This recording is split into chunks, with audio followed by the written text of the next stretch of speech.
Hello everyone, আমি আর মা এখন রেডি হয়ে গেছি। আমরা যাব ডক্টরের কাছে।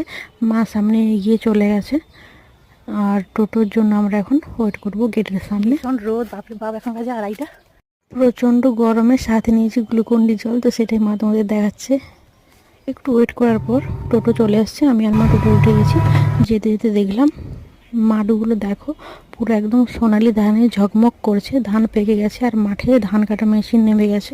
তারপর আমরা যেখানে ডক্টর দেখাবো সেখানে পৌঁছে গেছি, বাট ডক্টর চলে এসেছে কিন্তু ওটিতে গেছেন, সেই জন্য সবাই ওয়েট করছে এখানে।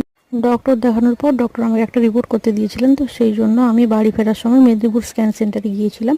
ওখানে জিজ্ঞাসা করতে ওনারা বললেন কাল সকালে আসতে। আজকে টাইম পেরিয়ে গেছে, সেই জন্য রিপোর্টটা হবে না। তারপর আমি আর বাবা দুজনে মিলে ডাব খেলাম। বাবা মাকে আগেই বাড়ি পৌঁছে দিয়ে এসেছে, তারপর আমাকে আনতে এসেছে। এই গরমে বাবাকে দুটো লুঙ্গি কিনে দিলাম।